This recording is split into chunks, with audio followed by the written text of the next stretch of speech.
మనం నమ్మిన దేవతలు, ఆరాధించే దేవతలు ఎవరు మనుషుల చేతుల్లో తనులు తినలేదు, మొహం మీద ఊపించుకోలేదు, ముడ్డు మీద దండించుకోలేదు. ప్రియ స్నేహితులారా, ఈ వీడియోలో శివుణ్ణి నగ్నంగా నిలబెట్టి ముడ్డు మీద నడ్డి మీద ఎంతమంది తన్నారో, ఎంతమంది చేత శివుడు తన్నించుకున్నాడో ఈ వీడియోలో మీకు తెలియని విషయాలు కూడా తెలియజేస్తాను. మొట్టమొదటిగా శివుణ్ణి పిడిగుద్దులు గుద్ది అంగాన్ని ఓడపీకేసినటువంటి మనుషులైనటువంటి మహర్షులు, ఇది మన అందరికీ తెలిసిన విషయమే.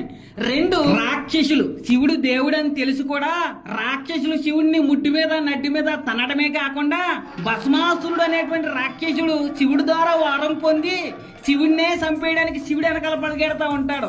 శివుడేవో ప్రాణభయంతో పరుగో పరుగు, చూడండి ఎంత ఫాస్ట్ పరిగెడుతున్నాడో ప్రాణభయంతో.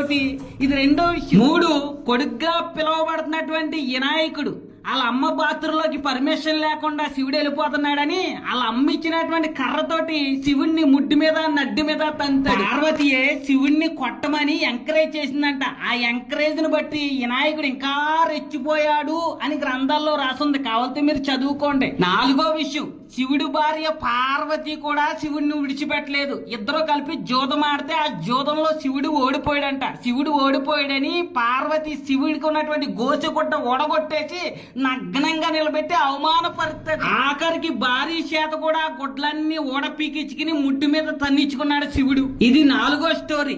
ఐదో స్టోరీ ఏంటంటే, బ్రహ్మ భార్య అంట నీకు మొగతనం పోవునుగాక అని శివుణ్ణి శపించిందంట. శివుణ్ణి శపించగానే పాపం శివుడికి మొగతనం పోయింది అని రాసుంది. కాబట్టి ప్రియ స్నేహితులారా, ఇలాగా మనుషుల చేత, రాక్షసుల చేత, భార్యల చేత, కొడుకుల చేత కూడా ముడ్డు మీద నడ్డి మీద తన్నించుకున్నప్పుడు దేవుడు ఎలాగవుతాడో ఒక్కసారి ఆలోచించుకోండి. అలాగే నేను చెప్పిన ప్రతి మాట కూడా ఎక్కడెక్కడ రాసుందో కామెంట్ బాక్స్ లో పెడతాను, చదువుకుని సత్యాన్ని తెలుసుకోండి.